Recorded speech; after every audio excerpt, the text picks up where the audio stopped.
Okay, let's see. There should be sound, and there should be me. Welcome to 52 Minches. My name's Alex, and this is a live stream, I believe. I hope. Is there anyone there? That's a good question. That's when you know that your popularity is dipped since Christmas. Is when you say, "Is there anyone there?" and it's just blank. Hello, Ryan. Welcome, and Mark. Good to see you. Frank, hello from California. I realize this is a rather. It's just a bit of a spur of a moment live stream, only because I think it's better for me to just do live streams when I can and feel like them instead of having like a schedule. This time is probably one of the worst times because it would be for people sort of in Europe. They're either eating dinner or soon putting their kids to bed. People over in the US are still, working because it's just a regular day, and people sort of in Australia are in bed already. But I'm glad to see some of you are here. We've got Frank from California. Joel, hello there. Hydroglider, hello as well. George, nice to meet you as well. Plato's basement. Plato's basement. Didn't know he had a basement. Welcome. Ryan says he's fortunately in between meetings at the moment. Yeah. I try not to do meetings. Usually they seem like a waste of time. But I've had quite a few meetings lately. Sorry, I'm just trying to get out of this straight jacket. Hello from Florida. In the UK, it's 6 p.m. Yeah, it's like in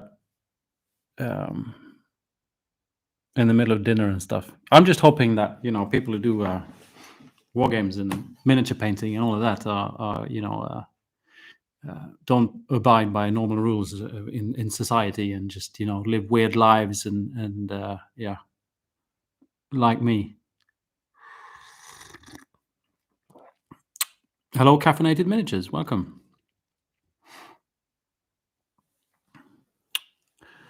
Gutsubs says kids are locked in the basement and food in the belly. I'm not going to take you literally there.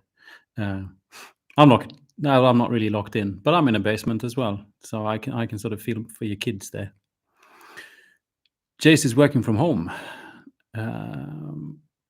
Nice to have painting related videos or streams going on during work. I guess that depends on where your work is, but yeah. Stretch from Cornwall, welcome. Perfect time, as this is Hobby's time. Now we're talking. See, that's just what I mean. It's all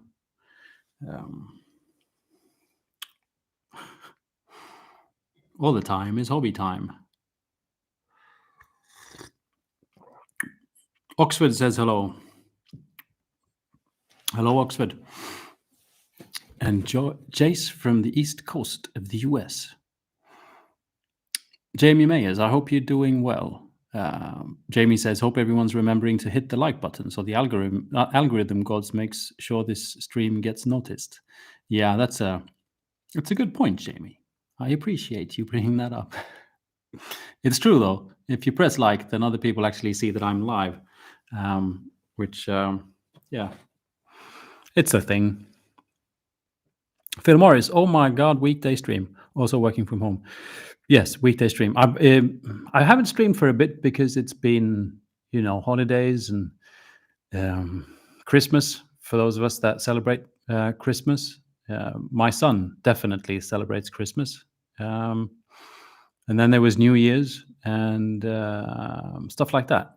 So I haven't streamed for a while, and this was sort of the first opportunity that was like, oh, I could stream on Thursday. And I'd rather do that and spend some time with you and say hi than not. I was actually in the UK for New Year's. I went there with my son. We celebrated New Year's Eve in London, and I kind of had to wake him up. He was so because we flew in on the same day, so he was like really tired in the evening and just fell asleep So I desperately tried to kind of wake him up, but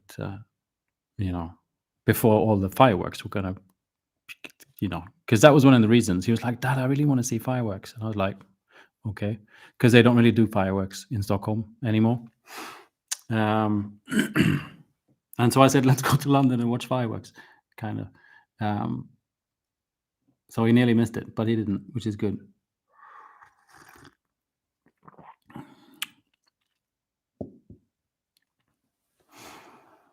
Mark from Montana is almost finished with another pilot. Yes, Mark paints like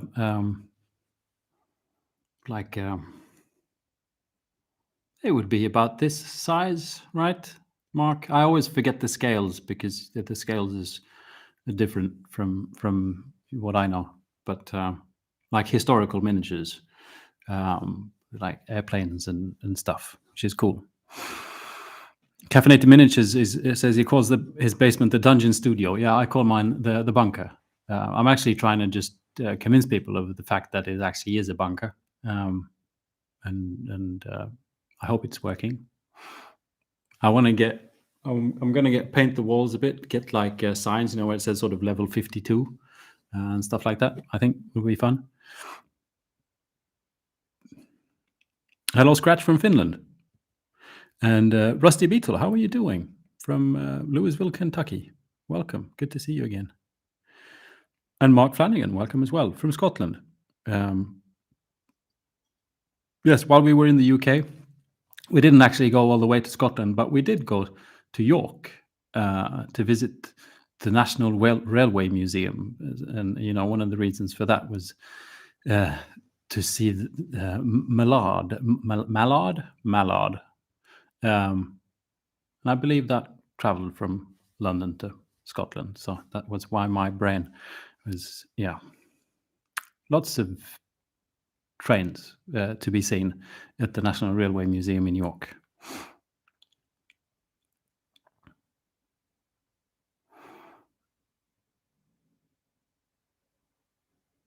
Gut subs, hobby question early on. I like it. What are your 3 most favorite models to paint? I'm looking to buy some. So painting models for the sake of painting, I guess, would be you. So like the 3 models I painted that I have enjoyed the most painting is an excellent question. I think because a little bit of how I paint it tends to be sort of a bit not sketchy, but man, that guy paints sketchy. I use wet blending and things like that. That might be a bit rough. I tend to enjoy miniatures that are a bit larger because it gives me more working room. With that, I don't mean like huge, but say painting an orc instead of an elf, or a stormcast instead of a dwarf, because usually there's just more space to work. I also tend to enjoy sort of flatter areas. Some of the most fun I had is actually, and that was a long time ago. It was painting. I painted orcs for Stargrave. They were going to be pirates, so they're pirate orcs. There's a video on it. It's called something Pirate Orcs, and they were sort of put together by bits from Cromlech, sort of very just orc boys. I really enjoyed painting them just because they were simple. A lot of surfaces where I could sort of add textures and stuff like that. I very much enjoy painting stuff that you can't buy them physically. I don't think, but you can buy the 3D prints, which is okay. Sorry, trying to think of the name. Just because names is usually something that drops out of my head. I'll get back to it. She sculpts miniatures anyway, and she's done the latest thing was She's done like mage hunters that I've painted, and I love her work. So it's really embarrassing that I can't figure out her name. Okay, I'll bring them out instead. So I did this diorama thing. There's the mage hunters. Can someone in the chat please help me out? Oh, there's some spam as well. Saint Decent. Thank you, Jamie. Just gonna report some spam. Her name's Kelsey. Goes by the name of Saint Decent. I really love her sculpting because it's just great to paint,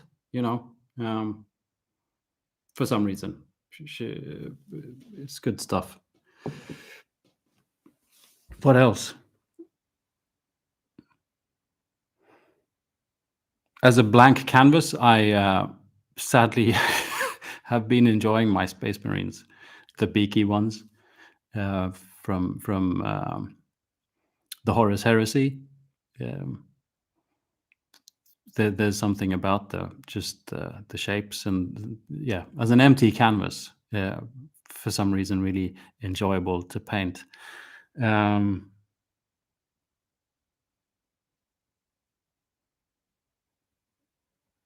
But it's like I'm a mood person, and it's really difficult to say.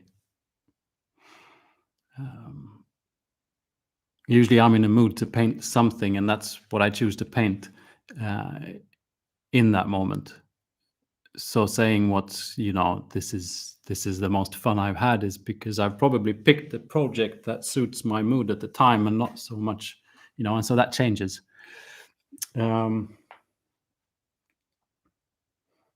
But I do enjoy the more sort of old school style. I just finished painting my Stargrave crew, which is, drinks are on me, champagne all around, big party thing. This is one of the miniatures from my crew, and it's like a very old school sculpted robot. Looks like it could have been sculpted in like the 90s. It's that kind of a style, and I enjoy painting that kind of a style as well, just because I think it's probably simpler. So the paint does more than just, there's more imagination, more space for the imagination to work with than just like picking out all the little details everywhere. So yeah, that was a strange answer maybe, but a good question. Thank you.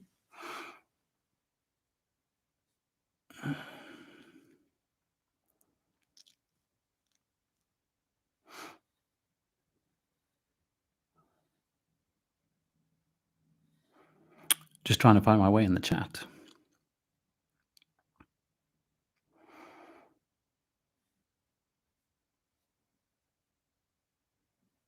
Ian from New Zealand.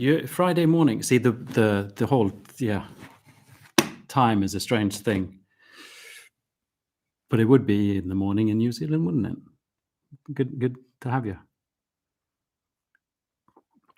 Dan says the lighting setup is amazing. Thank you.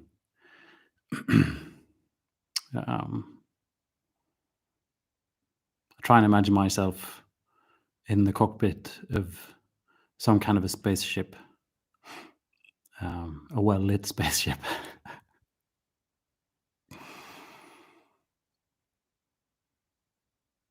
Mark says his miniatures are mostly 54 millimeter. Some are 28. Okay. Mark Flanagan says, have you tried out your new fancy artisan paints from the London trip? I have. Good news and bad news. I was in London. We were sort of going to go to the big Games Workshop store, sort of. We were in the neighborhood. My son was hungry and, bored. There was a lot of. We did a lot of things. We went to a lot of museums, and after a couple of days of being a tourist in London, your brain will slowly melt into something that looks like, it would fit into the Thames.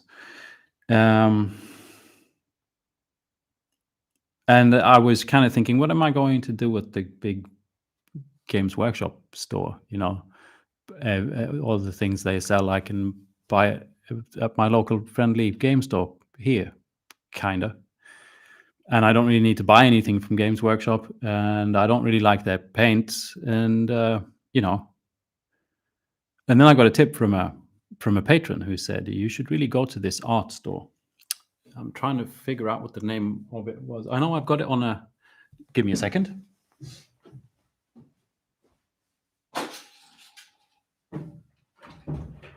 I actually bought some brushes just because I never tried these brushes, and I wanted to try these brushes, the Da Vinci things, and it's kind of nice. I noticed after that they actually got their name. The name of the shop is also on the Da Vinci brush, which was L. Cornelius and Son. There was a sort of an art store that seems to be around. It's probably been there for several hundred years or something. That's the feeling you get when you walk in there, anyway. And they've got tons of artist paints, oil paints, acrylic paints, inks, gouache paints, brushes, papers, pens, pencils, and it's this lovely store. Everything's like wood shelves and great place. And so I bought just my sort of philosophy when going into a store like that is to try and buy things from brands that I don't know anything about. So, for instance, I have Winsor and Newton oil paints, and I can buy them in Stockholm. So there's no point for me to buy Winsor and Newton oil paints from them. Instead, I could buy something else just to try out, and if I like it, I can always order more online. So I tried out these Schminke calligraphy gouache paints, which are really nice. They're sort of very saturated, need to be diluted and all of that. But they don't actually seem to be great for miniature painting, because at least I don't know if I've tried the red one. Because it's strange. This one is calligraphy. This one is not calligraphy. This is a cobalt green, and this is a red madder, which is two great colors. But the green one at least sort of reactivates. So it's not really meant to have much going on top of it, really. I haven't tried the red one yet, but they were great, but it doesn't really feel suitable for miniature painting when things start to reactivate. Not for me, anyway. I bought C. Robertson and Company oil paint, just the one tube. Oil paint can be really, really expensive. Well, all artist paints can be really expensive depending on the pigment inside. I picked one of the cheapest ones and one I needed so that I could just try the one out. And if I like it, I can order another couple. If I like them, I can, continue. But my biggest find is these lovely bottles of, let's see, Rora's. I'll have to probably type this in the comments or something. Antiktusche. So that's my German. It's ink. And it's sort of, like they've got a recipe for a color that is sort of old. It's why it's called Antiktusche. It's antique ink. This is a Maurits Blau, and I have a Senegal Blau and a Paris Route. This is like a strange kind of an orange and two blues. I just kind of fell in love with the, it looks like 200-year-old sort of medicine bottles. But the colors are actually really, really nice. The ink works out really, really well. It's as it says here, calligraphy ink resistant to erasing and waterproof. So, it works well for miniature painting. I've been using it sort of diluted as is. I've also diluted it with mediums, sort of making my own sort of contrast style paints with contrast medium, or just using matte medium from Golden to get a bit of a different flow going. Yeah, I really like the colors and just how they seem to work. There's sort of a matte finish, unlike Liquitex inks that sometimes are a bit sort of a bit shiny. And I just they've been working really well for me, and so I'm very happy for that. And so whenever I have a bit more funds, I will probably order more of them from somewhere. There's a ton of paint. I mean, this is 100 mils of ink. It's a lifetime supply of ink for £10. So it's not cheap, but it's not expensive either, I guess. If you buy 10 of them, that's £100, and that's a lot of money, but it's also a lot of ink.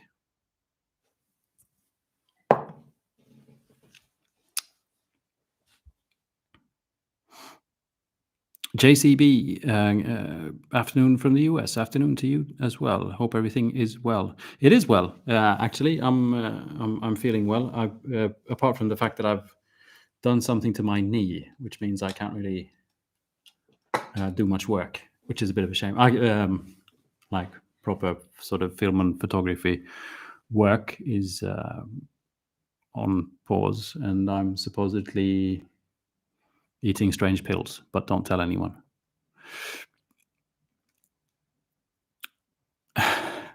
MVP, how are you doing from Middelfart in Denmark? This is one of my favorite places in the world, Middelfart in Denmark.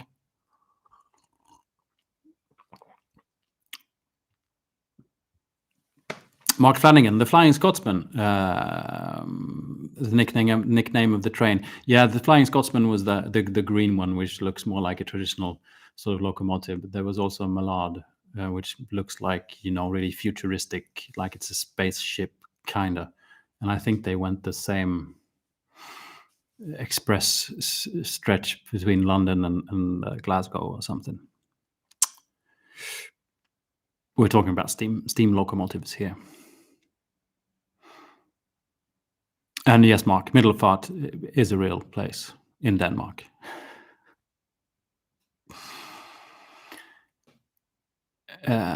Leilani Jody. Always love watching your channel. I've learned so much from your amazing painting. I'm really glad to hear it. Thank you.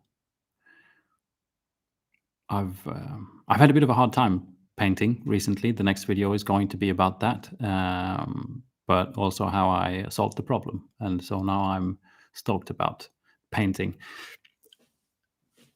Videos have been a bit.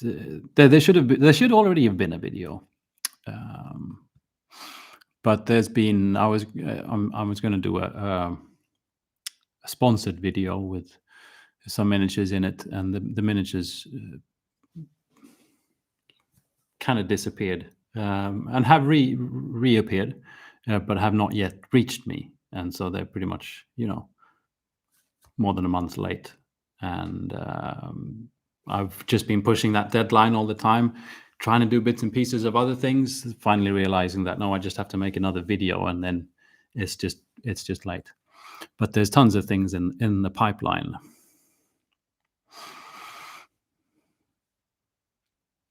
Ian says, did you get to go to Warhammer World or any hobby shops while in the UK? Well, I was at that art store, and while in York, I just just walked around the corner and went into the Games Workshop store there, which there was nothing wrong with this store. It was just a normal little Games Workshop store with two staff that looked up at me and said, hello, can we help you with anything? And I sort of said,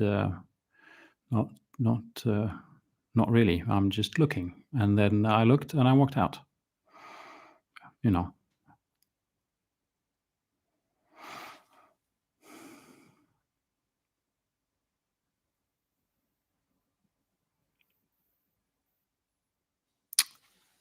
Play Painted says, first time catching you live. Love your content. Thank you. I appreciate it. I like doing these live streams just to remind people of the fact that I'm not always scripted. Lockie Vincent says, as a father, what is your hobby schedule like? I'm having trouble balancing work, family, hobby stuff. Any advice would be great. Yes. My hobby schedule when it comes to kids. Well, I haven't. I'll be honest with you, Lockie. It's something I haven't talked about at all. But about a year ago, probably exactly a year ago, I went through a divorce, and so I now have my son every other week, and so that's a bit different, comparing to how it was before. I can relate to both of them. I don't know which one of them you are, if you're a father every other week or every week, but not as much, or but basically when I have my son, there is very, very little time for hobbying, because then it's like, there's all of it. I try to, use the time because he's 7, and so I try and do things with him sometimes. We can have hobby time together. He likes to paint a little bit, and he's interested in all of that kind of stuff, and so we can sometimes do things together. But most of the time when I have him, there's not much hobbying going on. And then when I don't have him, there's plenty of time if I wish it. Before the divorce, it was more, usually in the evenings,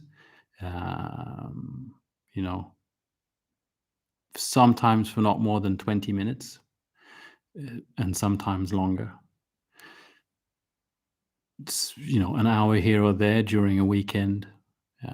I think the main thing for me has always been to try and do it regularly rather than a long time. If you can, just tell yourself that 20 minutes every other day, just start with that. You might just be able to sit down and take out your paints and paint a couple of boots, and then it's like, okay, that was 20 minutes, but you're getting somewhere, instead of turning it into this big thing where it's like, I never have the time, and I can only do something if I get to sit down for 3 hours straight. It's actually one of the things I wanted to talk about, which was the title of this live stream, which was a bit weird, which was called Doomscrolling and miniature painting. Because I've been finding myself in just lately, I don't know why, I get stuck on my phone. I just, sit down on the couch and take up the phone, and I'm looking at things. Because there's so much stuff going on in the world, and then there's the Instagram and images of miniatures to look at and all the things, and then whoa, I've just spent 35 minutes sitting in the couch looking at my phone.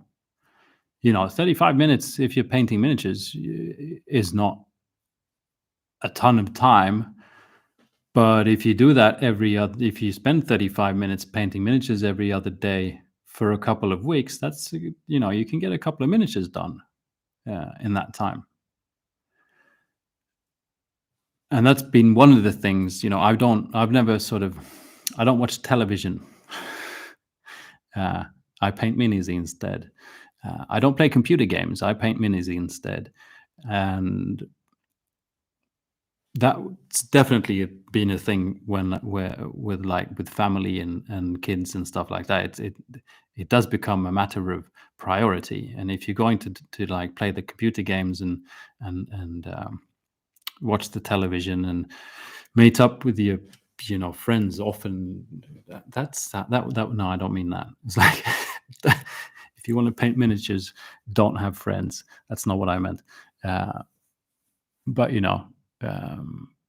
especially just all that, sometimes what I would call, there's it's easy to just have that little relaxation thing where you just, I'm just gonna sit here and watch this weird guy talking about miniatures on YouTube for 40 minutes, and you just get stuck. You could have painted miniatures at the same time or done something else, but instead you just get stuck like this, staring at your phone.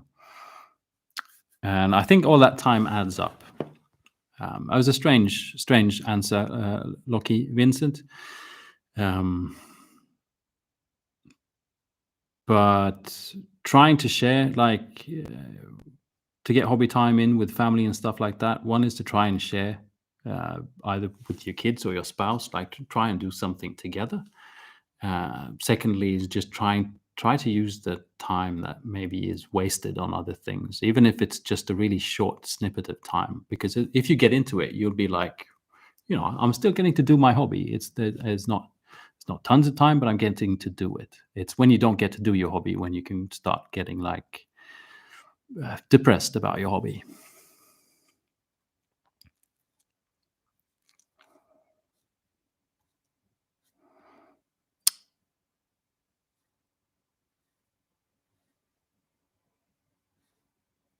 Let's see where we are. Emily Khan, hello. I'm almost there. Dan Does, how are you doing? Hope you're well. Dan Does has a YouTube channel, which is very much worth checking out if you haven't. Last time I watched one of his videos, he was talking to the YouTube algorithm, which was a big monster he built, which is strange things. Stretch is asking, have you watched Treverian painting a Mister of Battle? He referenced you in the intro. Yes, I was just Treverian amazes me with the skill level. Just seeing him sculpt all that stuff blows me away. It's fantastic stuff, and he's a really nice guy. So he also, he checked with me first if it was okay to use like part of my video, which he wouldn't have to, but he did, which was very nice. And so yeah, Princess Damien, how are you doing? I hope you're well. Pendragon Studio from Mexico, welcome.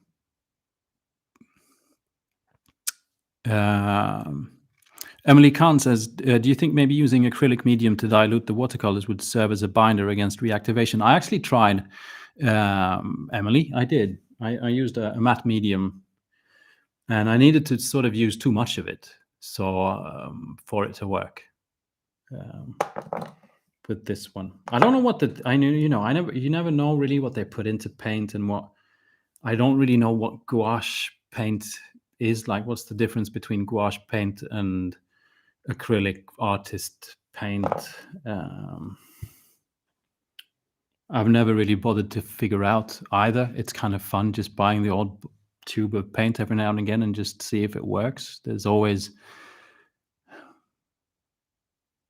someone who knows, and there's always, you can always find facts out. But for me personally, if I do that, then I never stumble across, mistakes that might actually be beneficial. Like one of my favorite things regarding this reactivation thing is like, I think Dana Howell talked about that in a video recently regarding the sort of reactivation of the paints from the speed paints. Are they called speed paints? The Army Painter contrast style paints. And she showed in the video how she actually likes that, because she can purposely reactivate her paint and start to do like blending things, which is pretty awesome. It's a great resource. And you would never figure that out if you just read, these paints, they reactivate, so they're not good, don't buy them. And you don't buy them because of that issue. Then you'll never figure out that maybe that would have been a beneficial thing for you. And I think that is a motto for anything sort of in the hobby is, and it's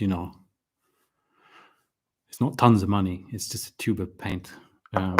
If one has the luxury. I know some people are excessively short for cash at the moment, and so I can understand it in that case. But if one, you know, instead of eating the expensive lunch, bring a packed lunch and buy a tube of paint instead, like I did.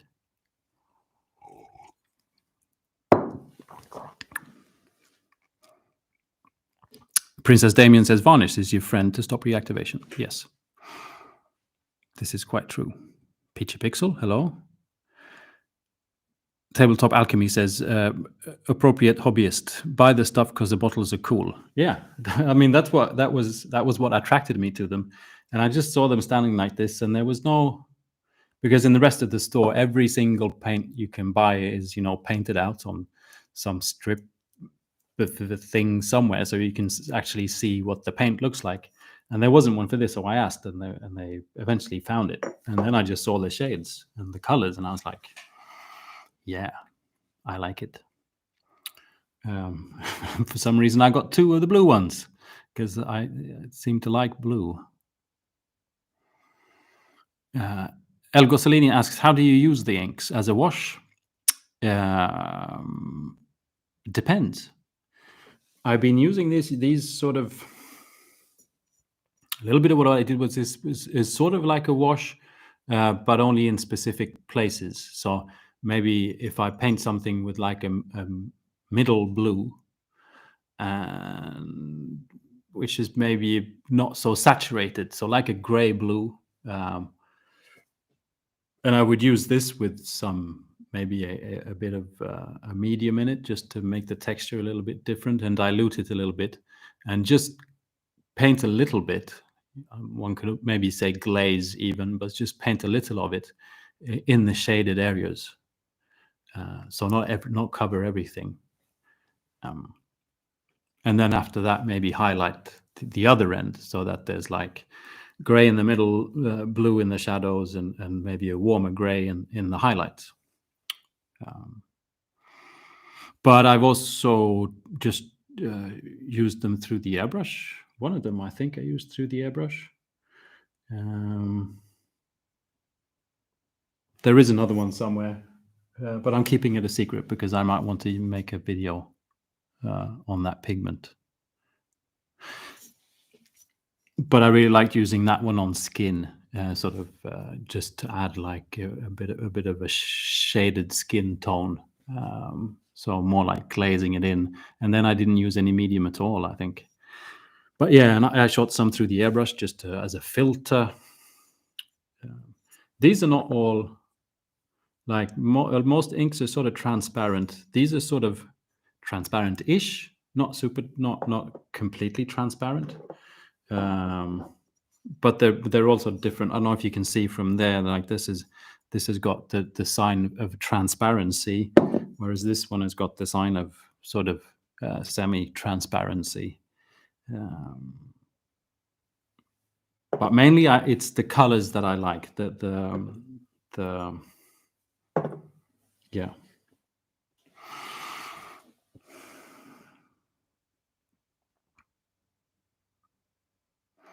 TG Discipline says, I'd like to say I enjoy your laid-back tone for channel, and you inspire me to try oil paints on minis. Excellent. And thank you. I appreciate it. Yes, oil paints on minis is a fun thing. I'm still planning to do a video on that.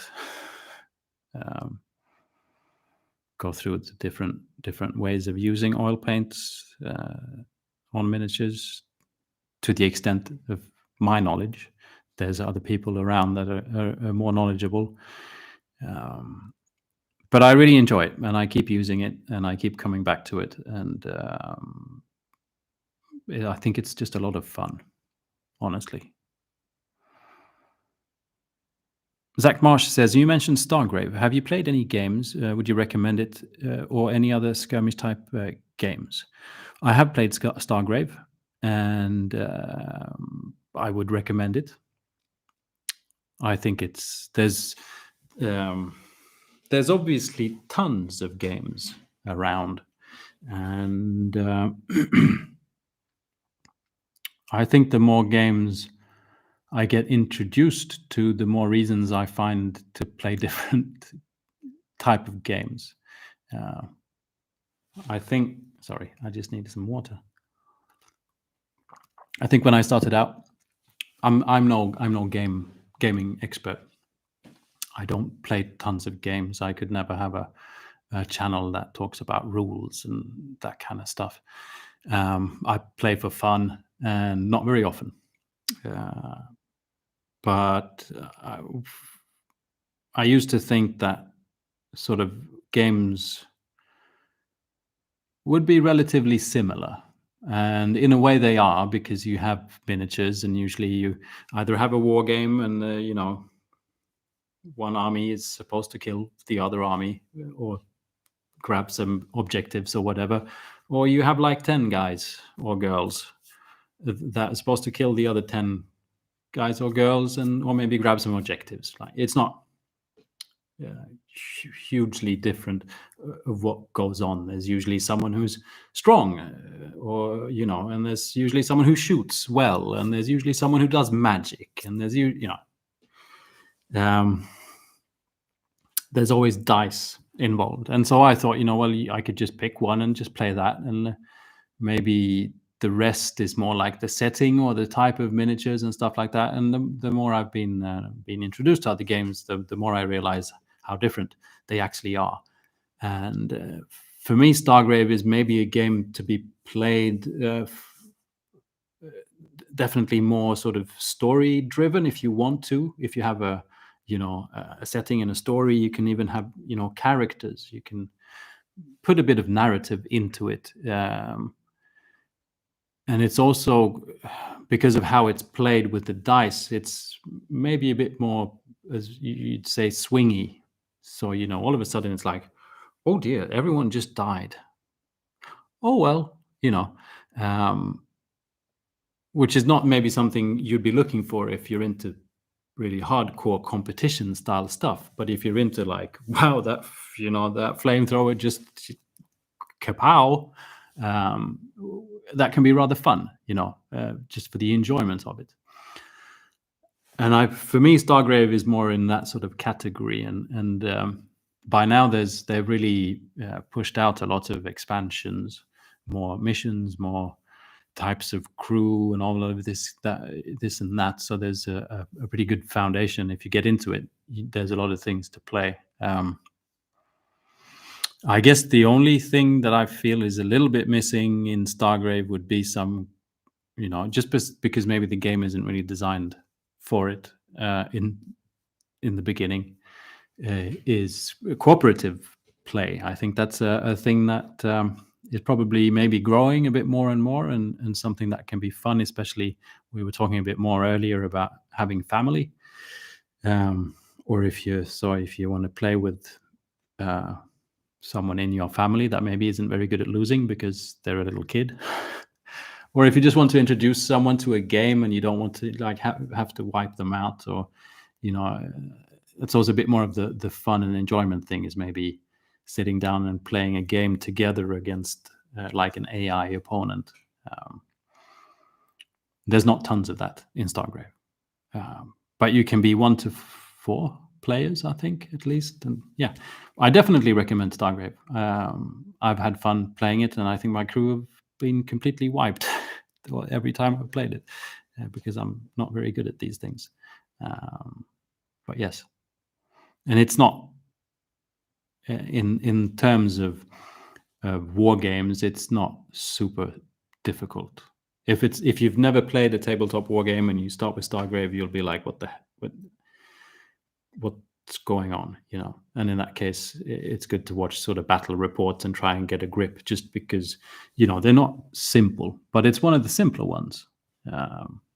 There's definitely more advanced stuff around.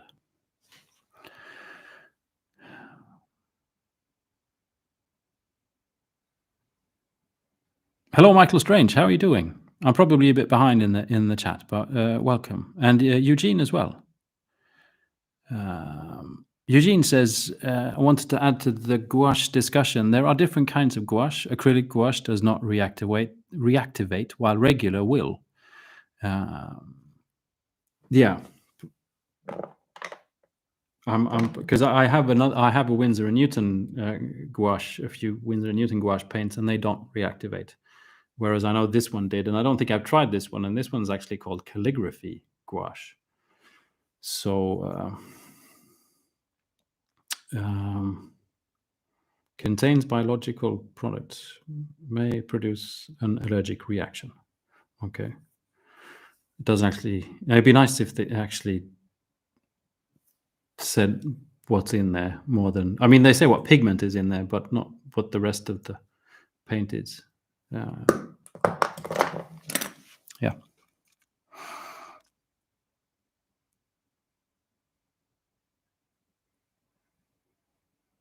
Paul Lowe says, I sometimes have painter's block, so it will be interesting to see how you manage to overcome it. Yes, that is the subject of the video. I read the voiceover thingy just before this, and the first line is painter's block. So yeah.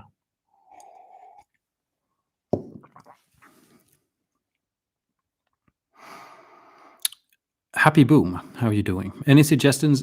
Any suggestions on taking true metallic metal from yeah, that's metal paint to wow, that's just paint?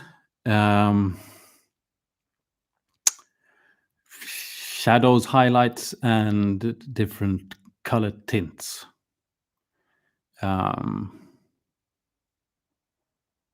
So instead of like if you have a gold, instead of just having the one layer of gold, you can have something that's really dark, almost bronze, to then sort of have a gold to then sort of have almost a not quite silver, but almost silver as a highlight, and so you get this sort of shadow and mid and highlight, and not only are they different light intensities, there's different like color tints to them, or like having silver reflect a bit more, or like iron or silver, like a white type metal, or gray or whatever they are, maybe are a bit colder, almost like blue in the shadows facing the ground or whatever, and stuff like that. There's obviously different ways of doing it,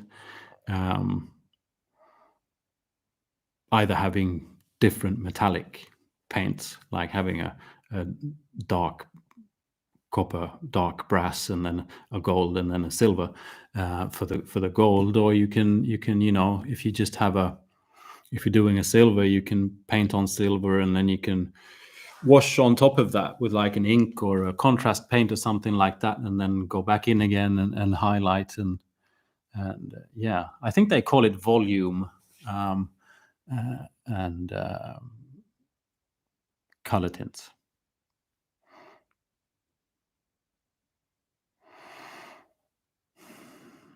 Pim Stevens, hey, long time fan of your channel. I'm painting World War II miniatures at the moment. Listening to you is like meditation for me. Keep it up. Thank you. I appreciate it.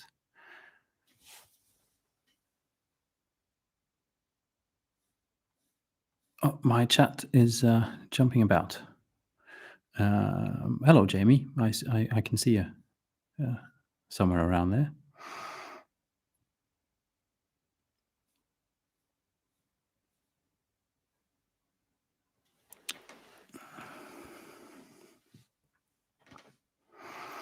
Lee John Mortimer says, and I appreciate it, Lockie. Lee John Mortimer says, father of twins, I get maybe 2 or 3 minis built in an evening. That's pretty well done. And, it takes me like an evening to build a mini. I've realized I'm slow, I don't work fast. I don't paint fast. I don't assemble minis fast. And I've also realized I don't mind it.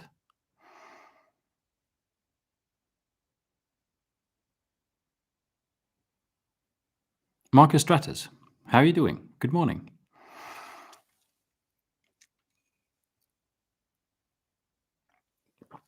Jamie says, getting stuck is one of the worst aspects of ADHD. I feel I waste so much time every day.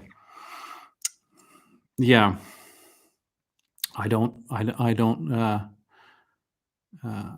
ADHD, but I do have. I've had quite a lot of people around me that have. But I get that. I've been getting it more recently. Just the sort of the zoning out. You know, sort of shake myself out of it and realize, like, what how, you know. Michael Strange, just sub to Dan does. Yes, Dan is the brother of Bill that makes stuff, yeah, which is rather fun because they really are kind of vocally and visually similar. Hello, Chris from Nicaragua. How are you doing? And Stretch, good.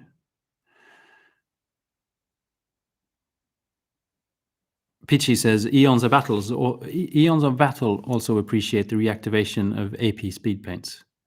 Yeah, I mean, I don't use speed paints much. I just saw that from when Dana did it, and I thought, well, that's cool. And I hope they don't change it. Which, I mean, they probably will.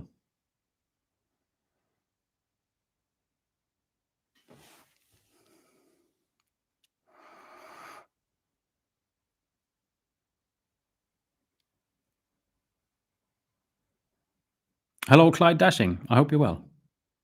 And Stephen Rogers. Bill Hawley, the fourth. I wish I had numbers. Alex, the sixth. I think things would just be better. Morning from California. Love your art style. Did you ever finish a Stargrave crew? I did. Just last week. They're over there.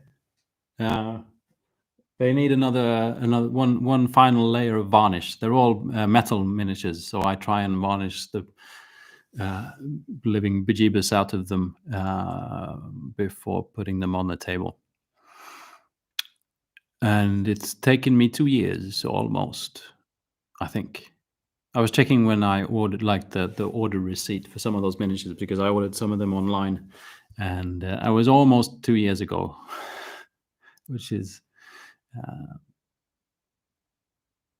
strange. I've really been trying to paint it, and I've just been blocked. And so, yeah, I finished my Stargrave crew, and it'll be the next video will be about how I tried to get over the block, but also about the Stargrave crew, and you'll see how they got, you know, at least snippets of how they got painted and what they end up looking like and stuff like that. But I had a lot of fun. It's very mixed, both in color schemes and in type of miniatures and aliens and robots and humans and all of it. L.R. Allen from Seattle, how are you doing? And thank you.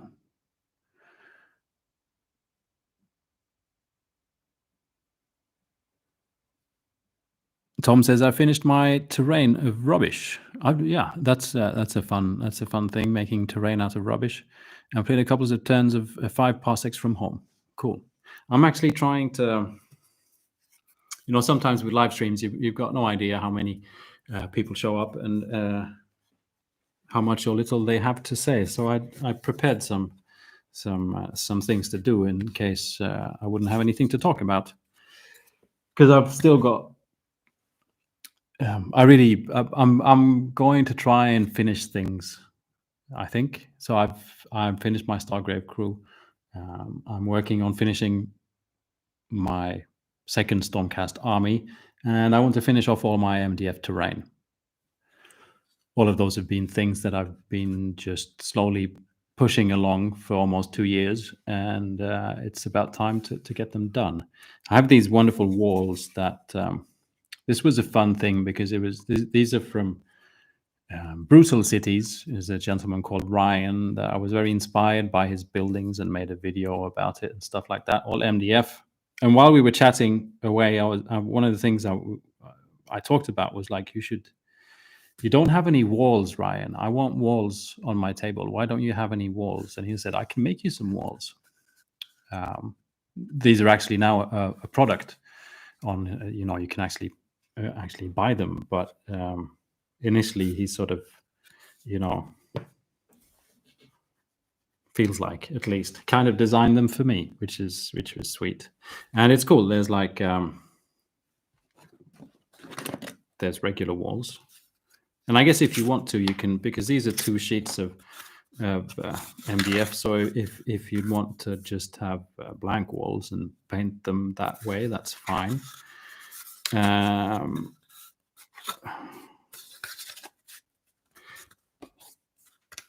They've got these things that slot in that then mean that you can,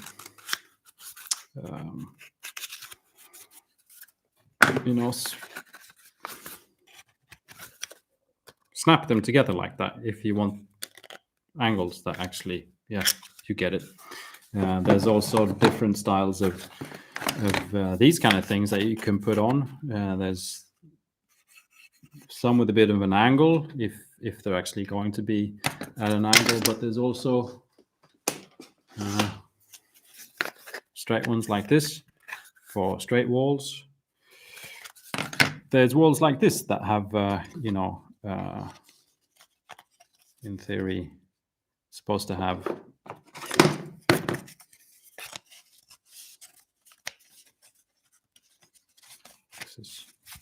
I hope the sounds, which is like wall, and then someone throws a grenade, and all of a sudden it's like kapow, which is cool. There's exactly the same but shorter versions. They're still over here. So short walls, and of the broken ones, there's also sort of shorter walls. With these, there's, you put these things on, maybe like so. And in theory, there's also a little ladder that goes on here so that these will be able to stand by themselves when they're assembled. So in theory, that could also just work as a walkway without the wall. And somewhere in here, there's also doors, walls with doors, which has a slidable sort of doorway. All pretty cool. My plan, I think, is I want to glue these together, because that's 2 pieces of MDF that I think I want to glue that together. But I don't want to glue these on there because these can go either way depending on what the next bit looks like. And so I think it's a good idea not to glue those in place. Assemble these, but also not glue them in place, because if I have them like this, storage will be so much simpler than if these things are on there. And not gluing these on will mean that everything's a lot more flexible depending on what angles things are supposed to be.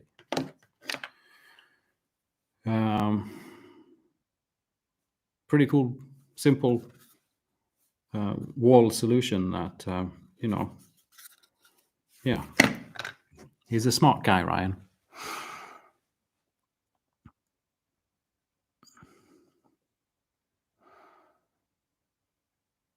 LR Allen says, accidentally fireballing the whole party is kind of fun. Yeah. Are we talking Stargrave now? Narcine, regards from Poland, regards from Sweden.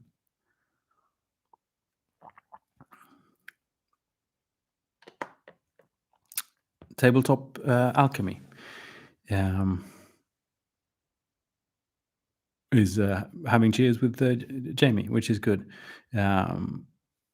Love the camera work, always such a great look and feel, enjoyably cinematic and very deceptively simple in design. Thank you. Yeah. Why not? Kinda. I have the knowledge, so I might as well use it.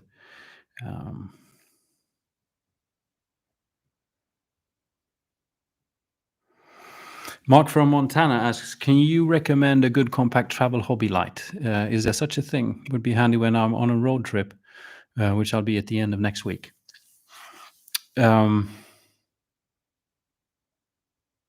I don't have any personal experience, but I remember when I did that video on traveling and painting.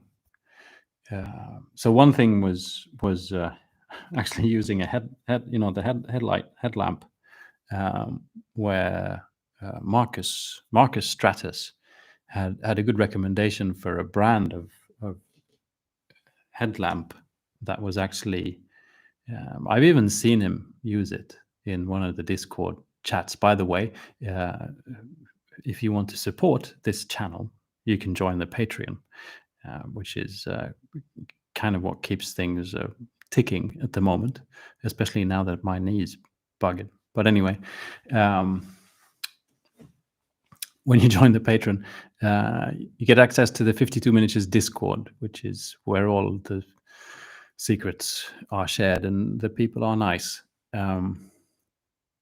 But anyway, but I've also seen, I think in the comments of that video, people were recommending lamps for traveling. There's like a sort of like a black one where you can fold out the leg and then fold out the lamp bit. If there's anyone in the chat right now that has any recommendations, please write to Mark from Montana, and tell him about good travel size lamps. Clyde Dashing says, Frostgrave, Stargrave, and Pulp Alley, all lovely games. You can make your own narrative. Yes, I didn't mention that with Stargrave, but it's a sort of, there is a game called Frostgrave, which is sort of the fantasy version. Stargrave is a bit different. The rules are a bit different, but not. It's still a very, very similar style game, where you have, in Frostgrave, you have a magician, right, and an apprentice, and then the rest of the crew is sort of interchangeable, and you level up from game to game. And in Stargrave, you have a captain and a second mate as your sort of two heroes that can learn new skills and things like that.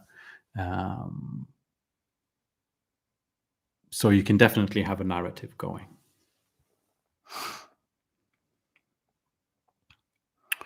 John Lee Mortimer says, want to try Forbidden Psalm. Really like the Mork world. Yes, I think, Jamie, haven't you been playing that? But yeah, the whole, I agree. It seems very intriguing, the Morkborg universe. Also just great books, lovely design.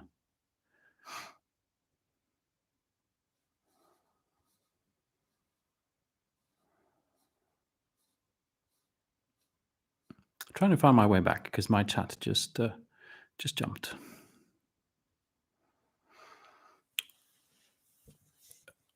One Putron says, orcs always help my painter's block.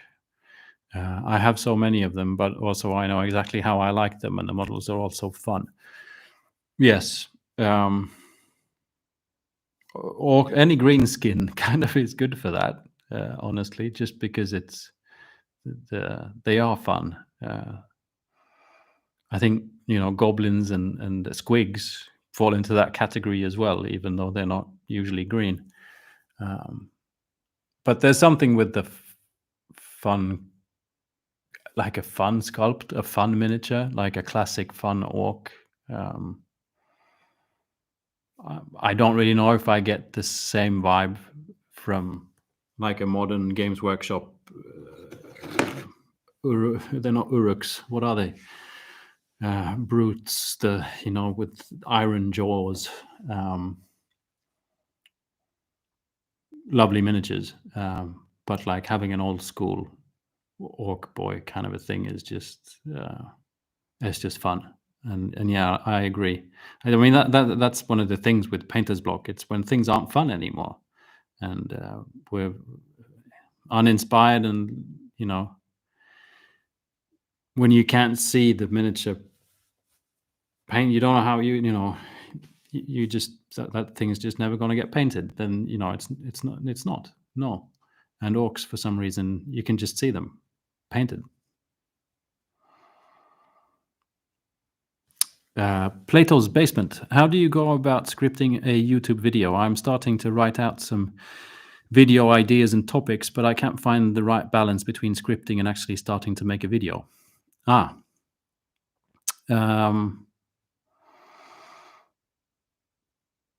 I usually have an idea for a video. So let's say we're going to be making a video about oil paints. I'll then probably start painting stuff.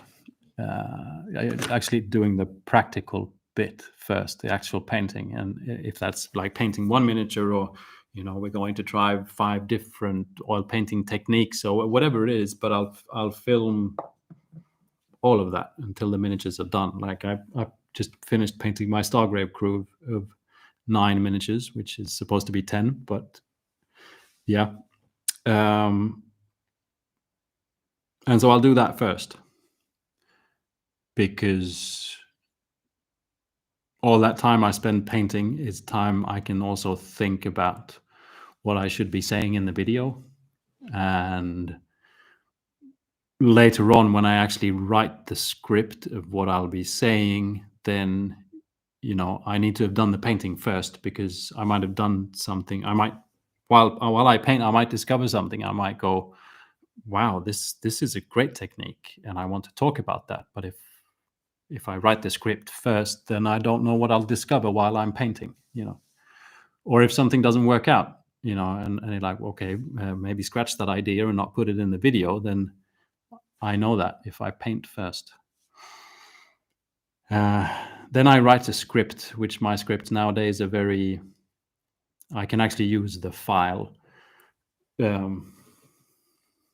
like what I read into the microphone is that I can use the same file as my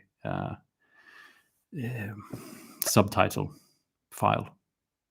That's how sort of on Word usually my script is. It takes me probably 2 or 3 days to write, sometimes more, to write a script for a video, which is strange, but that's about, yeah. I write, and rewrite and read and rewrite, and it takes a lot of time. And then I read that script, so I've got the voiceover, and then I start editing the footage of whatever it is that is actual painting. And then there's lots of gaps in the timeline of things that are not painting, and I fill them up with other type of filmed things, like if it's my hand holding a paint bottle, or if it's me out walking in the street, or whatever it is. That's usually how I make a video. And it takes about 2 weeks for me, pretty much full time, to make a video, thereabouts. John Ashley Smith, how are you doing? I hope you're well. Good day. And Smurfing USA, good to see you too. Love the Vault-Tec mug, yes. Do you have a Pip-Boy 3000 too? No, but I have one of these, which is fun, because I can press buttons and things happen. But that's sometimes I'd like to be able to like tape it to my arm. It can also do, like, I haven't actually got anything else plugged in. Well, yeah, I've got. See, how cool is that? Whoa! And in theory, I should be able to swipe. Can I swipe? No. There's the effect. Okay, auto. There we are. And let's go. See, look at that. Yeah. Imagine having that on your arm, making, the world swoosh past.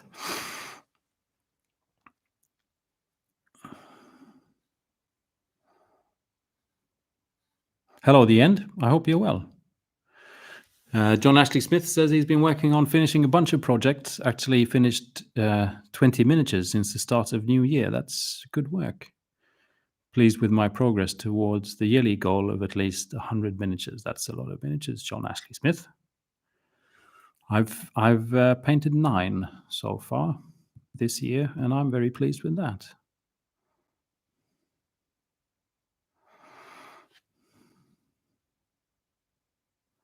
Roland Pellis says, hi, and thanks for the great book reference again. I'm glad you enjoyed it.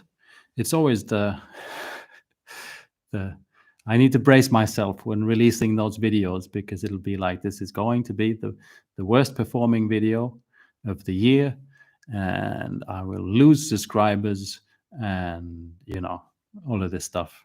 But, I like to do them, and I think it's a fun thing. So I will continue to do them. But it's fun as well, because I get so many great recommendations out of doing the videos. It's almost like selfish. In the comments, say it's great. If I don't know what book to read, I can just press one of my own videos and go through the comment section and go like, oh, that's a thing. Oh, I'll try that one. So yeah, I'm glad I'm doing them, and there will be more. But I'm also not. It's not videos that I push. It's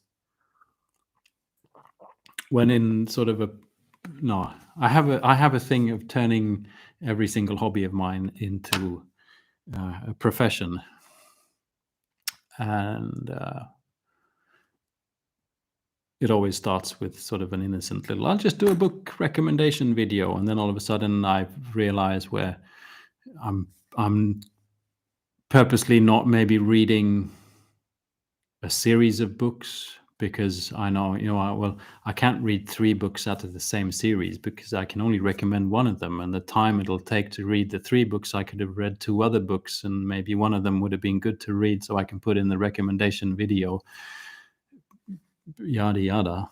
And so I'm not doing that. If I want to read, the entire Wheel of Time series the next 3 years, and not release any book recommendation videos, then I'll do that. It won't happen, because I've already read it once and I'm not reading that again.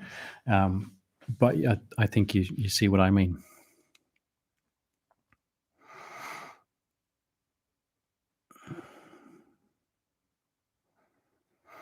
John Ashley Smith says a couple of Stargrave crews and collecting scenery bits. Yes, that's why I want to finish. I want to finish up all my MDF,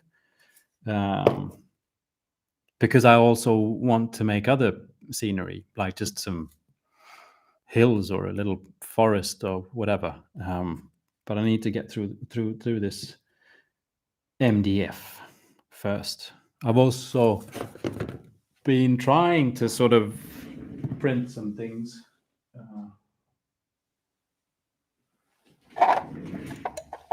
These are some kind of sort of, sorry about the noise, Roman, oh, there's a computer in the way, sort of Roman style houses that I've been printing out on my filament printer.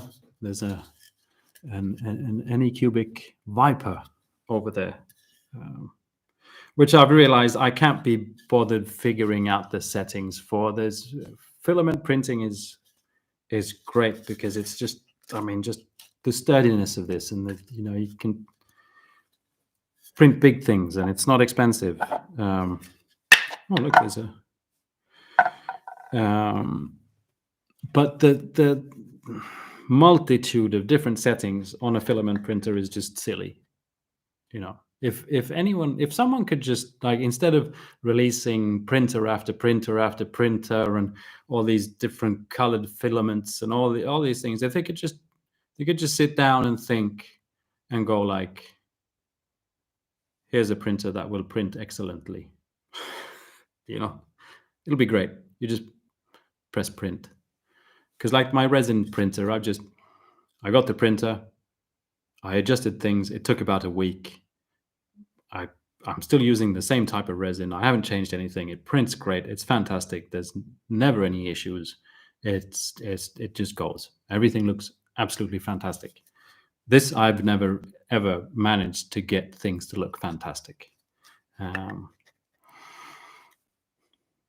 it looks good, but it's not, and it's nothing to do with the printer. It's just all the variables, and I understand why it is that way. It's different types of filament. There's room temperature. There's whatever, but it definitely feels like one has to be some kind of a scientist to get perfect results.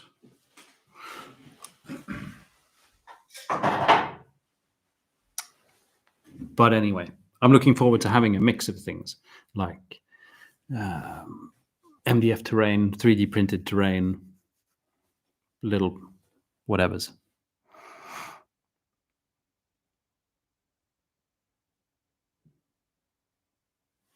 Adrian as well says, greetings from Madrid. Hope you continue with the book recommendations. Yes, as I said, I will.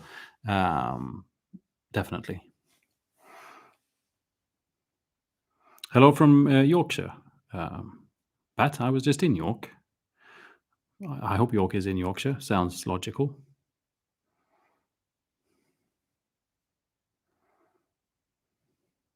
Daniel Conway says, finishing projects is also one of my goals for the year. Too many whips. Yes.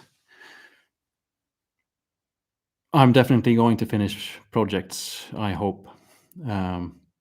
And also maybe changing the nature of my planned projects so that they're actually finishable. So like with one of the reasons with the MDF terrain why I haven't finished it is because I had very grand ideas. Like I wanted to do like interiors and 3D print things and make lots of special things because it would be awesome. Now I just want to get it done, and there's nothing that says that I can't add things afterwards. If I build a building, paint the building, I can always fix the interior later if I feel like it. But right now, I'd rather have the house on the table than have finished.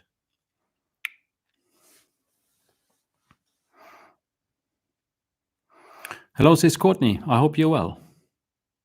Good to see you.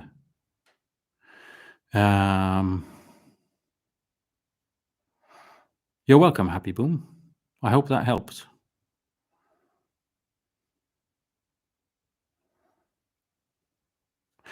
John Ashley Smith says, Adam from Tabletop Minions did a video a while back discussing how it was self-defeating announcing your hobby ambitions. Best to keep quiet and get busy instead. Yeah, I think I saw that one. I mean, I usually watch all of Adam's videos. I think Adam is great, and he's probably the first YouTube videos I watched when I got back into the hobby was Adam's. So definitely.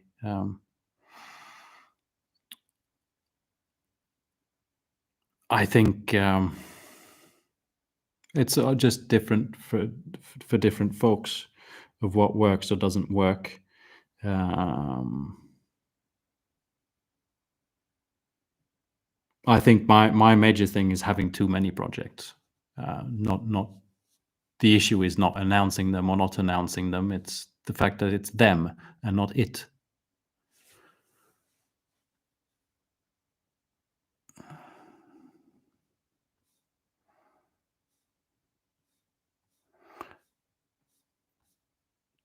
Trying to find my way back in the chat again. Because it's sometimes all of a sudden it just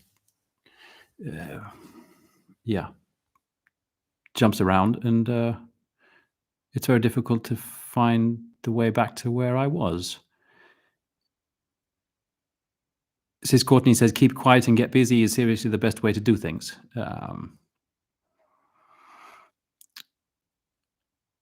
Plus, it keeps the weird self-defeating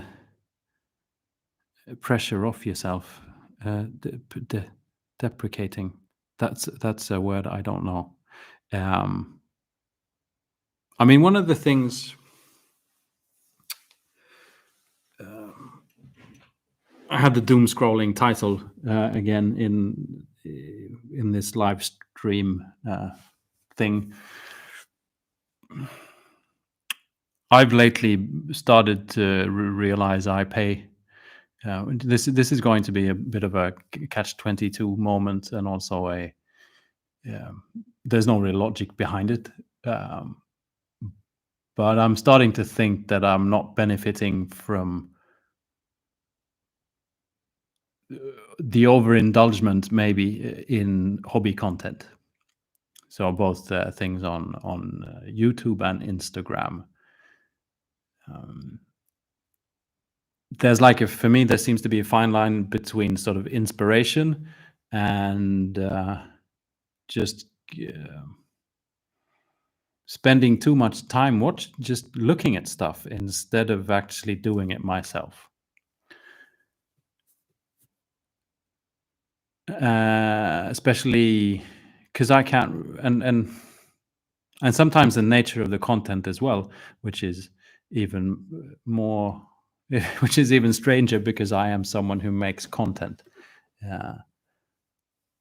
But personally, I'm kind of getting a bit tired of people telling me how things should be done, and that there's, this is how you do this thing, and it's strange because I do it myself. I'll say like, this is a great way to, paint this and that.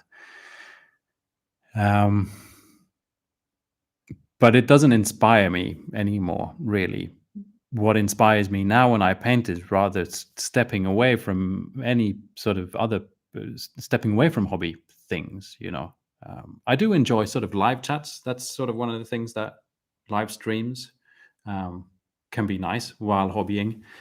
But otherwise, it's like listening to music or listening to an audiobook about something that isn't about the hobby. Even having a TV series rolling at the same time. Getting inspiration from books, like I've got one here, which will. This is maybe not your typical book to use as inspiration for color schemes for your fantasy army, but it works. There's tons of great stuff in here. Just color schemes, and I've started to realize I get so much more out of like sitting down for 10-15 minutes just looking through this book than sitting with my phone looking at the Instagram with all the miniatures, even though the miniatures are great, and the paint jobs are great and everything, but it's like seeing the painted miniatures is not what sort of inspires me anymore. It's seeing other things, other colors, other paint jobs, or like walking into an art store, seeing a tube of paint, going like, what can I do with this? Not watching a video with someone saying like 10 ways to paint red. And this is weird because I'm a creator of content, to then sort of start to figure out that maybe content sometimes gets in the way of painting.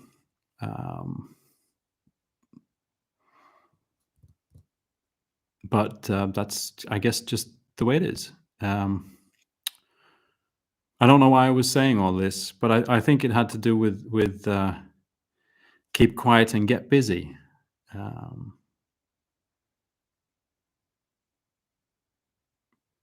It's probably it's pretty important to get busy and realize that there's plenty of inspiration to be had from other things than hobby content as well, because I think there can be quite a lot of pressure coming from, you see something and you're like, I can't paint that. I'll go do the dishes instead.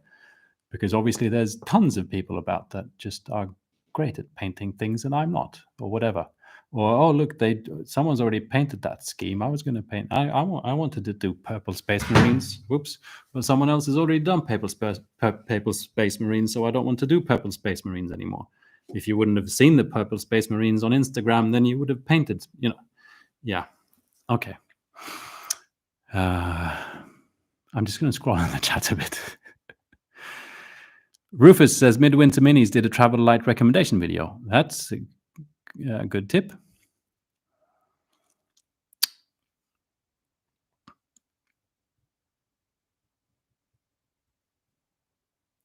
Kurif Finwick says, hi from Vienna. I really like your travel with the hobby video. I'm traveling for business with carry-on only.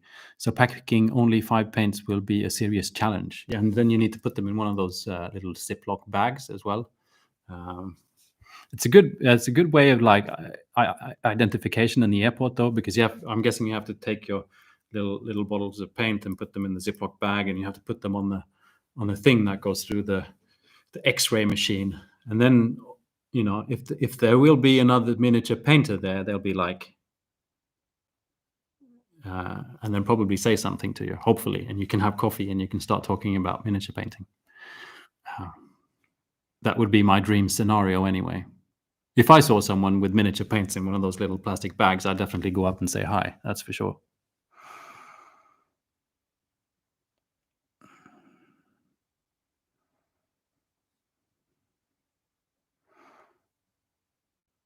Okay, so Sis Courtney has a tip for a lamp for Mark. That's great. Vagabond Prime says, love the grave books. Yeah, so the Stargraves and the Frostgraves. Rangers of Shadow Deep is a fun as well. Yes, that's another sort of one of these games. So many fantastic games out right now. Indeed, I totally agree. I know there's coming out. There's 2 more supplements coming out for Stargrave. I got an email from Osprey Games the other day. I can't completely remember what they were. I think one was sort of adding cards or something like that to enhance already existing missions, and the other was a book with new missions, I think. There's also the next installment of the Silver Bayonet is on its way, which is pretty cool. That's a game that I really want to play, but I made this instead, which isn't too bad.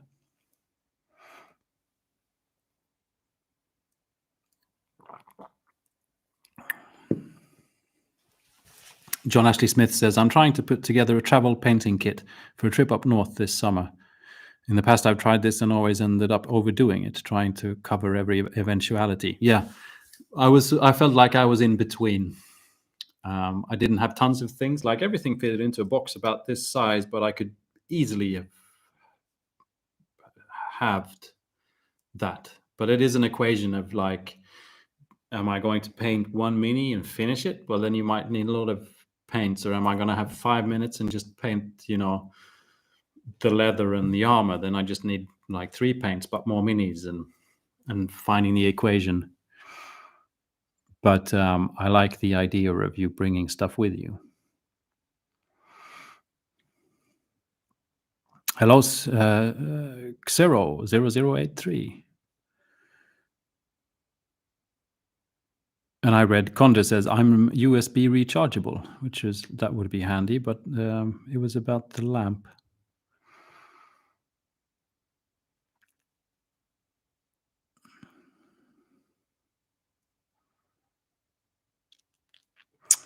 Hit Scanner. Hi, Alex. Do you have any advice for using special effect paints, in particular luminescent colors? How do you apply for realistic object source lighting? Oh, that wasn't just one question. That was 2 questions with 2 advanced questions. So, like luminescent. Do you mean like fluorescent paints on something that then should look like OSL?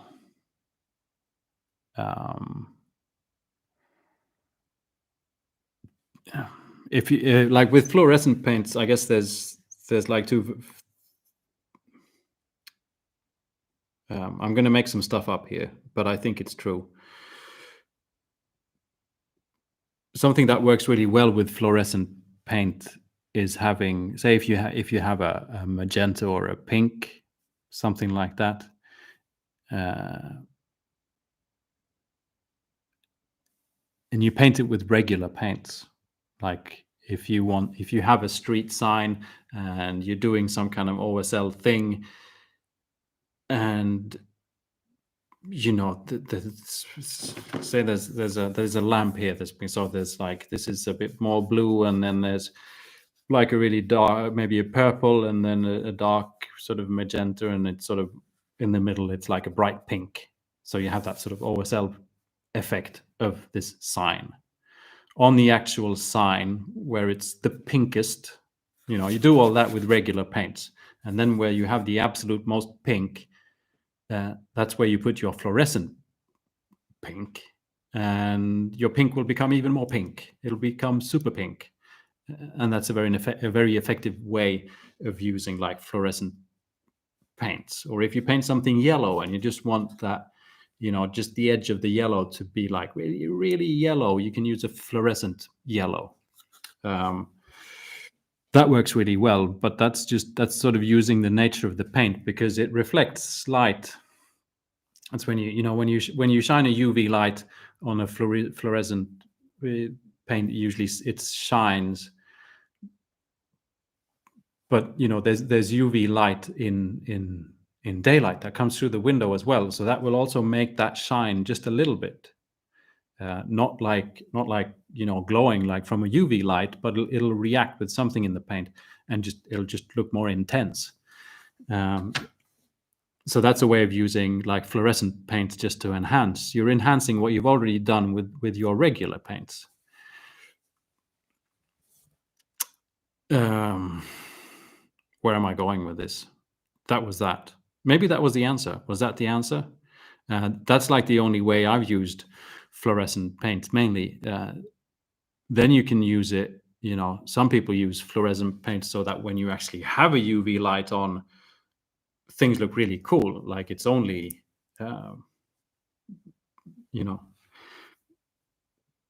because if you do what I did, if you do what I said before, just using the fluorescent paint just to sort of make those really intense, colorful bits more intense. If you put a UV light on, it's just like small dots. Some people paint with fluorescent paints so that when you use your UV light, everything looks like it's painted. It's just with UV, everything is glowy, and that's a completely different thing. Which is, I guess, just like painting normal, but with fluorescent paints. Fluorescent paints, in general, are very difficult to paint with. They don't cover very well, which is why they are very good at, the technique I mentioned. And they usually don't. It's one of the paints that don't sort of last very long. Not that we, or that many of us, don't sort of do masterpieces that will be displayed in museums in 300 years. But if they would be, and there would be fluorescent paint on it, then probably that paint wouldn't be very fluorescent in 300 years.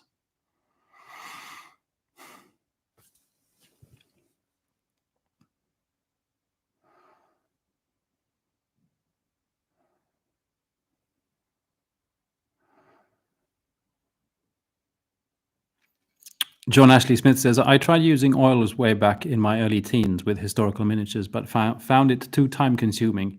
It takes forever to dry. With oil paints, if the oil paint is thick, it will take a very long time to dry. Like if it's very, very thick, it takes weeks to dry. But it doesn't have to be that thick. Usually, and for me, it's never really been an issue. Sometimes the drying times can be an issue when it comes to video production schedules, because I might have to start painting a miniature pretty early on to be able to go through all the steps, because I need to wait for it to dry. But in theory, like as if I would be just a straight up hobbyist, then the drying times would probably not be an issue, because I just paint slow. And And I mean, oil washes are never really an issue. That's just a matter of sort of leaving it overnight, as long as it's not very cold and damp. Um, but painting with only oil paints can definitely that can take some time to dry. Sure, there's way to speed it up as well. Just keeping it warm and dry. But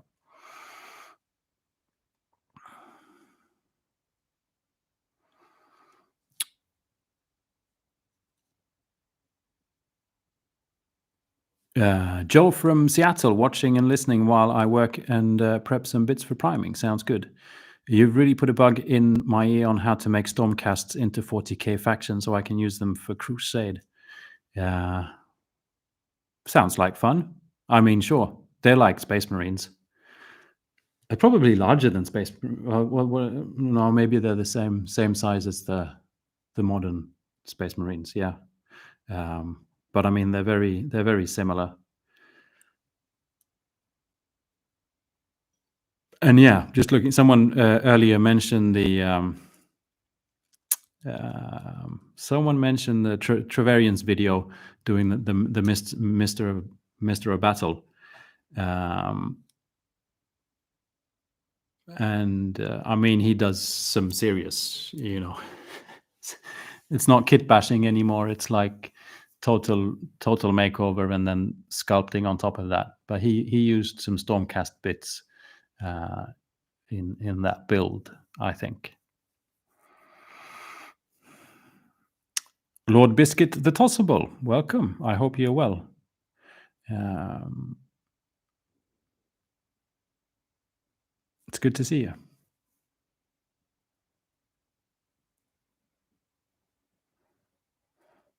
John Ashley Smith also says, I thought I might give oils another go recently and discovered the tubes were sealed shut. Been so long since they've been used. Yes, and that is very. I don't know how one. I've had that happen to me with, which wasn't that old. I think quite a few years ago, I bought a tank. It was a Sherman tank, I think. This is probably 10 years ago. So I wasn't painting any like miniatures. It was,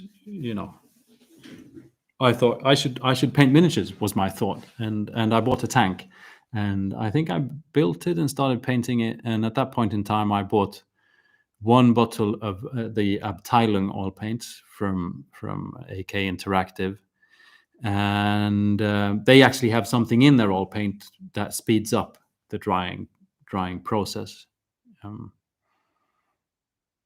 I tried to open that oil paint like a year ago or something like that, and I think in the end I twisted the tube so many times that the metal opened up before the cap actually loosened. It was, that thing was not coming off.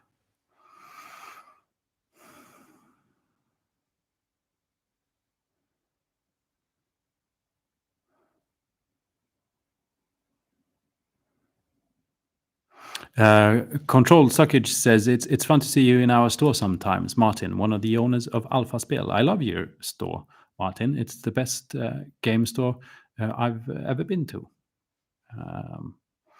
And as usually when I meet people, I tell them you should go to Alpha Spel. Sometimes it's weird conversations. You're in a work meeting and you say, "Hi, my name's Alex. You should go to Alpha Spel." But no, nice to see you, Martin. And yeah, it's a great store. I have things I need to. I have some things I want to buy. I've been meaning to go to my local friendly game store, Alpha Spel, but I just haven't. I haven't.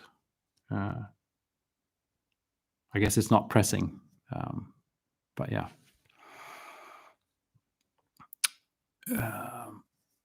Anna-Karin, which is a typically sort of a Swedish name, I'm guessing, says "Godkväll," which is also Swedish. So, my intuition here says this is a person from Sweden. Just painting in my studio and enjoying the company. Well, welcome. And I'm enjoying your company too.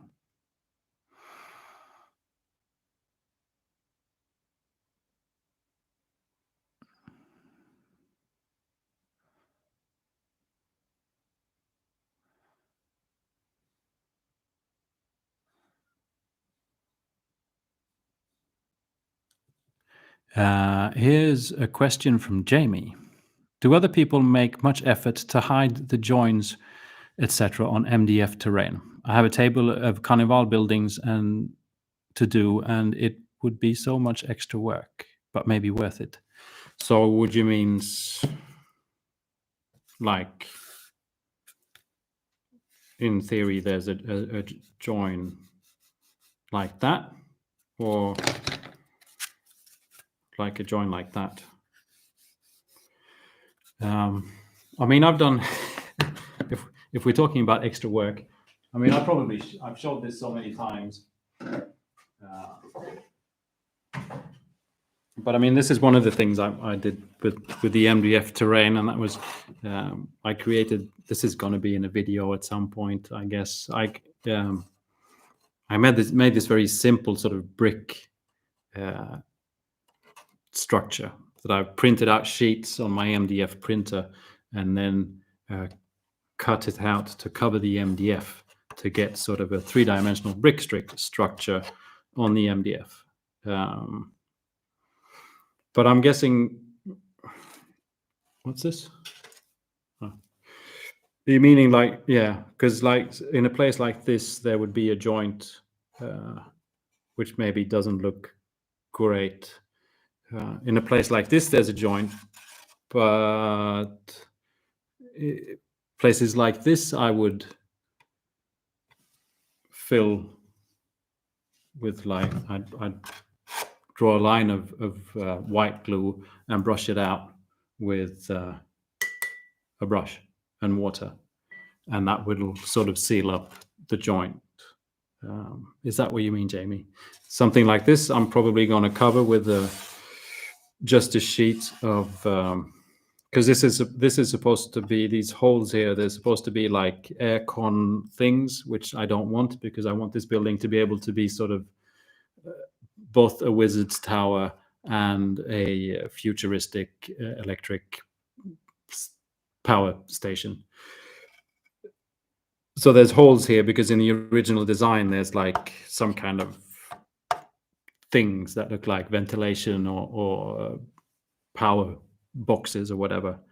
I'm just probably going to keep it flat and have some kind of a sheet covering these holes.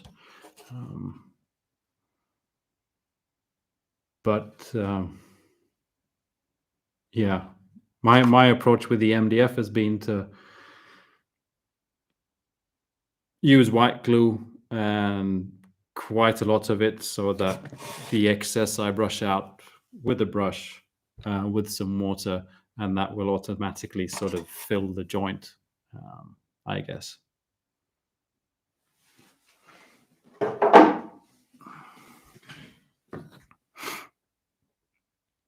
Plastic Panther Factory, how are you doing? Doesn't sound like the Mechanicus soundtrack in here. No, I'm afraid not. I'm getting there. Been busy. One day, Isaac, I will listen to it. Gary Jensen says, I just started the 3-body problem. Have you read it? No, I haven't read it yet. I think I own it. I think. I'm not sure. Or was it just very highly recommended to me? I think it was just highly recommended to me.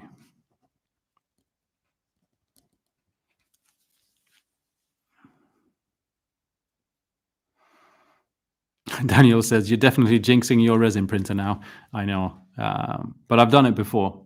And yeah, seriously, I can understand why resin printing sort of settings with the resin printer can become a big thing if you change resins a lot and do all these things. But I just used the resin that came with the printer, stayed with that resin, dialed in the things, and, you know,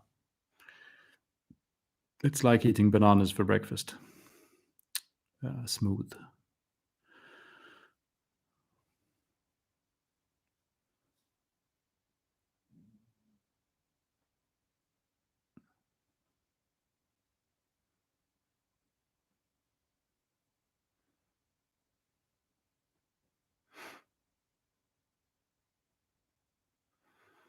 Rufus says Bamboo Labs did that with their X1, but it costs about $1,200 US. I'm guessing that's the fail-proof filament printer. Yeah, I mean, I get the reasons for, you know, different resin temperatures and all of that, but there should be a better, simpler, like, that looks okay, you know. There's so many of the settings that are so independent of the other settings, and there's just so many of them that when you start fiddling, if you don't learn a lot about it, you're just making things worse. On a resin printer, there's like 3 things you changed. On a filament printer, there's like at least 26. And it just feels very much like science. And so I just go for the default kind of for the,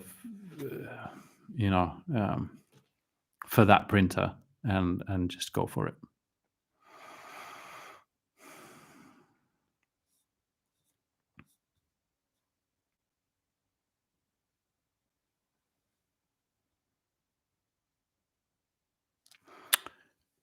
Torch says, hi, greetings from Montreal, Canada. First time I catch you on a live stream. Lovely to have you here. And a reminder to everyone as well, press the like button.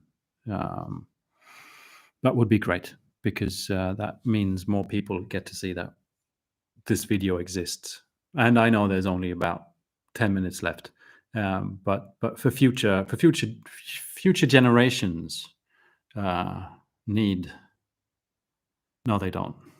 Future generations should probably stay away, but you get my point.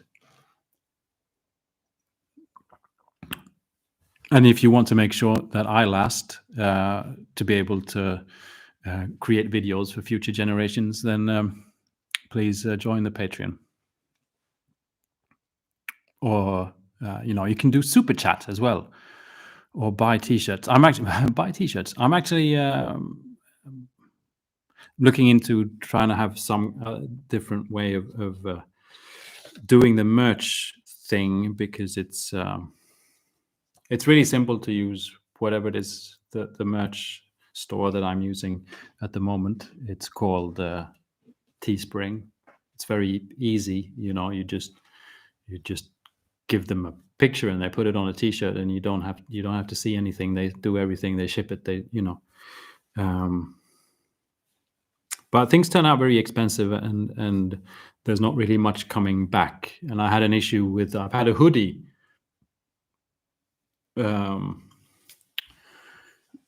which was a bit special because it was like paint blobs everywhere and stuff like that. And it turned, I don't know, something's happened with, the prices of blobs, I guess. Paint blobs all of a sudden are more expensive than they were a couple of months back. But even at $60 or something like that, I'm not actually making any money. So I'd have to increase the price of the hoodie to if I'd increase it to $70, then I'd make 10. Which just feels like a waste of your money. I'd much rather you just gave me the $60 and go wear an old hoodie. I'm being very humble, but no. So I'm starting to look into if maybe I can have organize my own merch and sell it through my own, make a website for myself. All of that started with the fact that I made a video on female space marines. And a lot of people sort of teamed up and didn't agree on the things. No, I don't think they didn't agree on the things I had to say in the video, because I don't think most of them watched the video. But they disagreed with the fact of female space marines based on lore, which, like the stories, which was, if you watch the video, was not the reason of why I thought there should be female space marines. But regardless, lots of people liked it as well, and lots of people liked. I had this little I made sort of a poster in the video, and there was a lot of people saying like, I really want that poster. Can you send me the poster? And I said, no, I can't send you the poster because it's a picture of a Space Marine miniature designed by Games Workshop. I can't. That's it's their IP. It's like taking a picture of Donald Duck and anyway, or Mickey Mouse or Space Marines. So instead, I've gotten a very talented artist to paint an image of a female space warrior, and in the process of making a much better looking poster with a real piece of art on it that I want to be giving away. I want to give that away for free once it's done, but I also want people to get an opportunity to buy the actual piece of, like, do proper art prints in a way to support the fact that I'm giving things away for free. Do you see what I mean? So if you want, you can just download the poster for free, but if you go like, oh, that's nice of you, I'll buy the print so that others can whatever. And so because of that, I have to set up a website and a shop and all this stuff, which is I'm working on all of that at the moment. The really awesome thing is this female space warrior. She's real good looking, as in terms of it's a great artwork that I can't wait to share with you.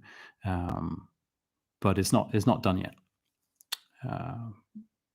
But I'm very, very much looking forward to pushing that out. And so if I'm already going to fix a website and a shop there, then maybe I can sell T-shirts and stuff through that instead. We'll see. Why am I talking about this? Does anyone know? Hello, Girl Painting. Greetings, my German viewer. I have a German viewer. It's Girl Painting, and it's very lovely to have you here.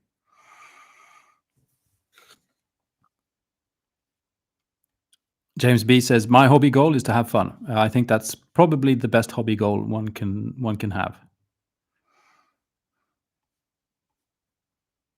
John Ashley Smith says, I was wondering about what doomscrolling is. Assumed it was looking for evidence of the impending apocalypse. Kind of. Doomscrolling in theory is like when there's so much... when reading the news is mainly about war and... the economies going, people losing their jobs, all of this doom stuff, and you just all you see is doom. Essentially, is doom scrolling. I use the term in the title because it appeared at some point in a chat on the 52 Miniatures Discord, I think. And I don't know. I think that's one of the things that trigger me in the morning is like I wake up in the morning and I'm kind of like, I wonder if Russia has attacked another country yet. That's kind of how I wake up, and I need to sort of check the news. It's like, so we've got fear of flare-up after deadly Israeli raid in Jenin. It was like, that's how I wake up in the morning. And then there's, officers charged with someone's death. We've got missile hit Ukraine, US mass shootings. That's like the top 5 news. That's doom scroll. That's doom scrolling. And that's kind of what triggers me. And then I jump out of that because it's like, wait, that's too much. I'll check Instagram for pictures on image, and then the 35 minutes where I should have been painting miniatures is sort of gone.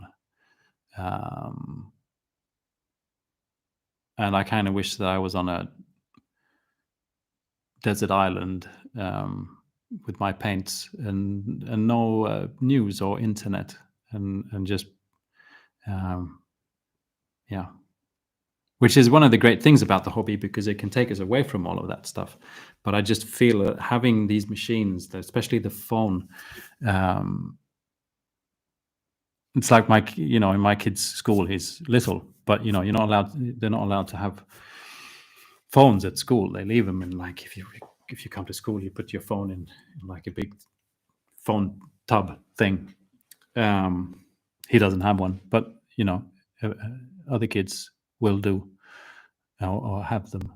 And there's just none that's not there. I kind of wish I had the same thing at home. I think it's like some teacher standing there looking at you, like, put your phone in here so you can actually go paint your miniatures. That's kind of what I need. Hello, Adrian. Welcome. Hope you're well.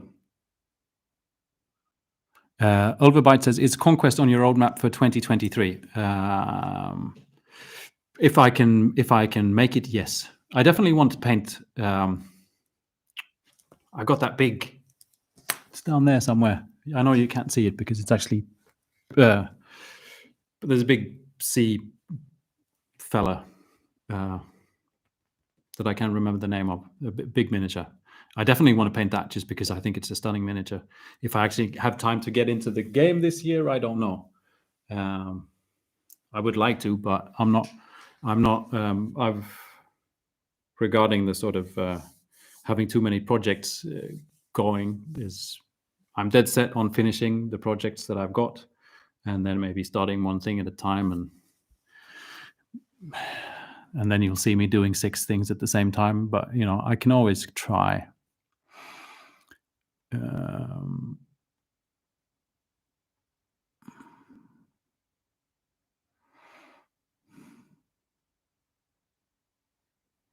I'm gonna just there's some talk about the different places, inspiration from different places, and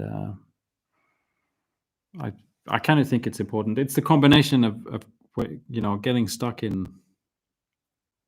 I'm not going to say wasting time, and I think there can be great inspiration had from looking at painted miniatures as well. But there's also lots of other ways of finding inspiration. Let's just say that. David says, "I got to say the lighting in this stream is the best I've ever seen." Well, thank you, David. I appreciate it. Isaac Almqvist, welcome back, and I'm glad you're catching a stream. I'm about to end it, though, in about 2 minutes, but I'm really glad to see you. I hope you had a good Christmas and everything.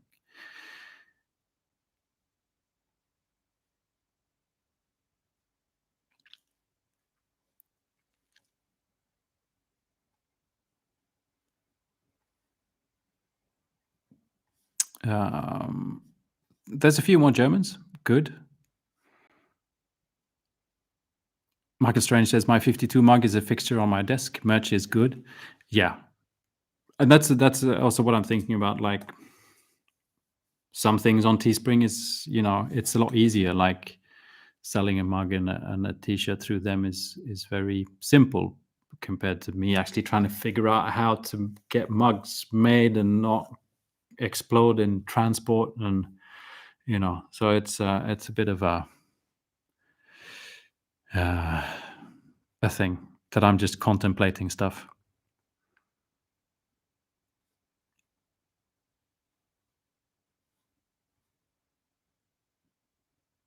Adrian says, "A website and a shop. Set the controls for a Squarespace sponsorship." Yeah, I probably shouldn't be saying this because it'll be like the final nail in the coffin regarding that sponsorship. I got in touch with not Squarespace, but people that work. There's always a company in between. And I'm like, "Hey, I need to build a website, so maybe I can use Squarespace." And then it's a good opportunity for an ad. And they said, "Yeah, wow, that's a great idea." And then they said what they wanted to pay me, and it was not enough compared to what other people pay. So I said like, well, that's not enough, and then they just haven't got back to me, which I thought was kind of rude. And I've even been nice and said, please, I'm sorry if I offended you with my request for decent pay. But could you please just let me know if your non-responding is a no, or if you just haven't had time to respond? And then they haven't responded. I hope they do. And in that case, I apologize for this little rant. So I'm not going to say what I'm using to build my website until someone pays me. Beatrice says, I still hate how my miniatures look and I never finish them. Doing skinks and still haven't finished one, and I'm doing a pretty simple contrast and layering technique. That's a bit of a shame, Beatrice. I think you should just, finish them, as in make sure you put paint on all the bits, and then just continue, because no one ever is going to be great, good at painting early on, and I know people that sort of never get great at painting either, but they still enjoy painting. I think that's the major thing. That it's one of the reasons why and I'm part of that as well, because I only try and take really pretty pictures of my miniatures and put on Instagram. But we see so many great pieces of work, such great paint jobs. There's so much skill around, and it's just like right there, and it's very easy to feel discouraged when you realize that I can't even get the paint in the right spot. I remember when I got back into painting, and I was like, my biggest thing that what I was concentrating on the most was actually not just getting, you're supposed to paint a belt, and instead, it's like huge brown girdle thing. It's supposed to be a little belt, and instead it's like brown. And I'm really, really trying with like a nice brush to like not make the girdle, but it's still the girdle. And then, it's a year later, it's like, oh, I can actually kind of just hit the belt now.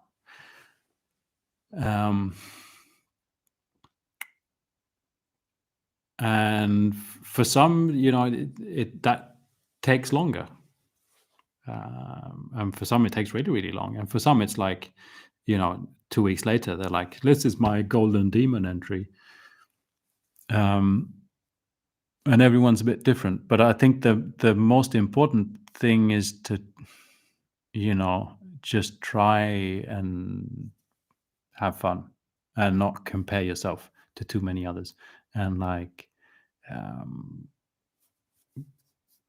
there's plenty of skinks, and just keep moving on to the next one. And if you feel like it's really important to improve, then you can try and practice small things. Or if it's just the fact that it's just nice to sit down and paint, there's people who just like to sit down and fill in, like do coloring books because it's relaxing and stuff like that. And that's a major part of painting miniatures as well, just the act of painting. And